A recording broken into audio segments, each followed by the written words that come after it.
Hi ನಮಸ್ತೆ friends, mutton fry ಹೇಗೆ ಮಾಡೋದು ಅಂತ ತೋರಿಸ್ಕೊಡ್ತಾ ಇದ್ದೀನಿ. ಬನ್ನಿ ಈಗ ನೋಡ್ಕೊಳ್ಳೋಣ. ಮೊದಲಿಗೆ ಒಂದು ಕುಕ್ಕರ್ ತೊಗೊಂಡು ಒಂದು ಅರ್ಧ ಈರುಳ್ಳಿ, ಸ್ವಲ್ಪ ಅರಿಶಿನ, ಸ್ವಲ್ಪ ಸಾಲ್ಟು ಹಾಕ್ಕೊಂಡು ಚೆನ್ನಾಗಿ ಮಟನ್ನ ಬೇಯಿಸ್ಕೊಳ್ಳೋಣ.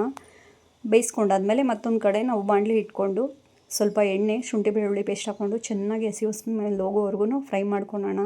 ಇದೆಲ್ಲ ಫ್ರೈ ಆಗಿದ ಕೂಡಲೇ ಒಂದು ಈರುಳ್ಳಿನ ಕಟ್ ಮಾಡ್ಕೊಂಡಿರೋದು ಹಾಕ್ಕೊಂಡು ಇದನ್ನು ಸಹ ಹಸಿ ಸ್ಮೆಲ್ ಹೋಗೋವರೆಗೂ ಚೆನ್ನಾಗಿ ಫ್ರೈ ಮಾಡ್ಕೊಳ್ಳೋಣ. ನೋಡಿ ಯಾವ ರೀತಿ ಫ್ರೈ ಆಗಿದೆ ಅಂತ. ಈರುಳ್ಳಿ ಇದು ಫ್ರೈ ಆದಮೇಲೆ ಒಂದು 4 ಹಸಿಮೆಣ್ಸಿನ್ಕಾಯಿ ಫ್ಲೇವರ್ಗೆ ಹಾಕ್ಕೊಳ್ಳೋಣ. ಹಾಗೆ ಒಂದು ಟೊಮೊಟೊನ ಹಾಕ್ಕೊಂಡು ಇದು ಸಹ ಚೆನ್ನಾಗಿ ಫ್ರೈ ಮಾಡ್ಕೊಳ್ಳೋಣ.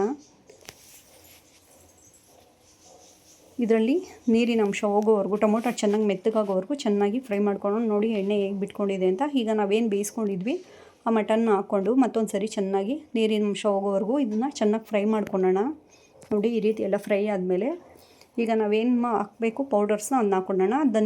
ಧನಿಯಾ ಪೌಡ್ರ್ ಹಾಕ್ಕೊಳ್ಳೋಣ. ಧನಿಯಾ ಪೌಡ್ರ್ 1 ಸ್ಪೂನು, ಖಾರದ ಪುಡಿ, ಸ್ವಲ್ಪ ಗರಂ ಮಸಾಲ, ಸ್ವಲ್ಪ ಪೆಪ್ಪರ್ ಪೌಡ್ರು ಹಾಕ್ಕೊಂಡು ಚೆನ್ನಾಗಿ ಮತ್ತೊಂದು ಸರಿ ಫ್ರೈ ಮಾಡ್ಕೊಳ್ಳೋಣ. ನೋಡಿ ಯಾವ ರೀತಿ ತೋರಿಸ್ತಾ ಇದೆ, ಇದೇ ರೀತಿ ಚೆನ್ನಾಗಿ ಫ್ರೈ ಮಾಡ್ಕೊಳ್ಳಿ. ಇದಕ್ಕೆ ಬೇಕು ಅಂದರೆ ನೀವು ನೀರು ಆ್ಯಡ್ ಮಾಡ್ಕೋಬೋದು. ಸ್ವಲ್ಪ ಗ್ರೇವಿ ಥರ ಬೇಕು ಅಂದರೆ, ನಮ್ಮ ಮನೆಯವರು ಡ್ರೈ ಫ್ರೈ ಮಾಡ್ಕೊತಾ ಇರೋದ್ರಿಂದ ಇದಕ್ಕೆ ನೀರೇನು ಆ್ಯಡ್ ಮಾಡ್ತಾಯಿಲ್ಲ ನಾನು. ನೋಡಿ ಲಾಸ್ಟಲ್ಲಿ ಕೊತ್ತಂಬರಿ ಆ್ಯಡ್ ಮಾಡ್ಕೊಳ್ಳೋಣ. ನೋಡಿ ಸಖತ್ತಾಗಿರುತ್ತೆ, ಟ್ರೈ ಮಾಡಿ. ಇನ್ನೂ ಹೆಚ್ಚಿನ ರೆಸಿಪೀಸ್ಗೋಸ್ಕರ ನಮ್ಮ ಚಾನಲ್ನ ಸಬ್ಸ್ಕ್ರೈಬ್ ಮಾಡಿ. Bye friends.